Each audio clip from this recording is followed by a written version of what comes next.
Hello guys and welcome back. Today we are going to be doing LeetCode number 7, which is reverse integer. It says given a signed 32-bit integer x, return x with its digits reversed. If reversing x causes the value to go outside the signed 32-bit integer range, which is negative 2 to the power of 31 or 2 to the power of 31 minus 1, then return 0. So assume the environment does not allow you to store 64-bit integers, whether signed or unsigned.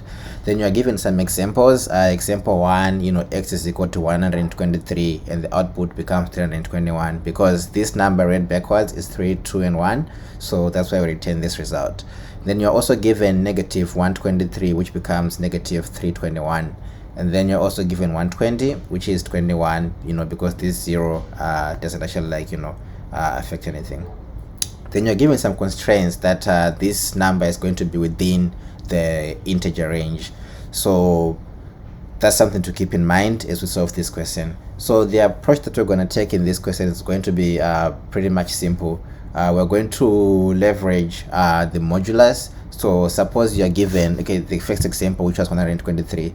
So you have 123, right? And then what we want to do is we want to basically arrive at the answer, which is 321. So how do we do that? We'll first of all take the modulus of this number, right? So 123 modulo 10, excuse me for my drawing, you get the answer, which is 3, which you store somewhere in some variable. So we'll store 3 there, and then we'll divide this 123 by 10, which will give us 12. So that now we've gotten rid of this 3. And then 12 again, we'll put it through the same process. We'll do modulo of 10, and then we'll get 2, which will add to this number that we stored multiplied by 10, right? So we'll do that over and over. If you don't get this, it's okay, just follow with the code. So let's code out this solution. So one thing to keep in mind is that if you are doing modulus of negative numbers, the result is not actually the last digit. Like in this case, when you did 123, right? When you did, let's say suppose you're doing 10 modulus, right? Actually, let's use 12. Let's say you have 12 and you do 12 modulus of 10. That's the remainder after you divide 12 by 10, so that becomes 2. But if you have negative 12, right, and you do the same thing, you do negative 12 modulus 10, the result that you're going to get actually is equal to 8. So that's something to keep in mind, that you should not do modulus on negative numbers. So what we're going to do is we're going to store the negativity of this number somewhere, so that we can apply it later after we've done our reversing. So let's just code out the solution. So we're going to need a variable to store whether the number is negative or not. So we'll call it should be a boolean, sorry. We'll say boolean is negative is equal to false. And then we'll need, since this number, when you do the conversion, there's a possibility that it will go beyond the integer bounds. We're going to store whatever conversion we do, in a long variable. So we'll say long, then we'll say long number. We just say result, right? After doing the conversion, we'll say it's equal to 0. And then because we're going to actually I think we can use the same variable x, actually no need for another variable. We can just now say if x, right, is less than 0, that means x is negative. So you say is negative becomes equal to true.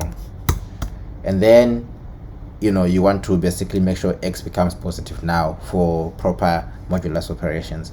So you say x is equal to, let's just say, if you use shorthand notation, times equal -1. So that converts x into a positive number. Then now we're going to say while x is less than x is greater than 0, let's now basically accumulate the the reversal. So we'll say result is going to be equal to result multiplied by 10 plus x modulus 10.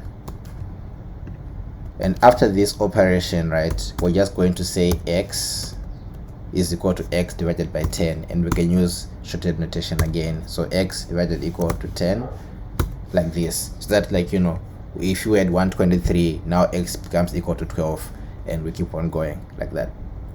And then at the end, now you need to find out if the number that you've gotten now, the result, if it's supposed to be negative, you should apply the negative sign now. So you say if, right, is negative, then make sure that now we put back the sign. We say result multiplied equal to -1, and then now we handle the constraint that we were given, you know, that it should never go outside the integer range. So for those who don't know, -2 to the power of 31 is also the same as integer. It's that value is already, like, you know, provided in the integer class of Java as integer dot main value, and then the 2 to the power 31 minus 1 is integer dot max value. So we just say if this result, right, is less than integer dot mean value, or this result is greater than integer dot max value. In this case, we want to return 0. Otherwise, you know, the number is fine, so we can just return the result. So let's just check if this passes the first test cases.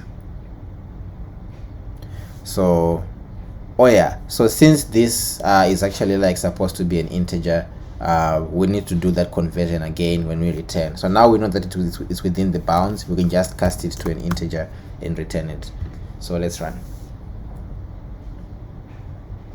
And as you can see, it passes the first cases. Now we can submit and see if it passes all the cases. So submit, and as you can see, it passes all the cases and beats 79%.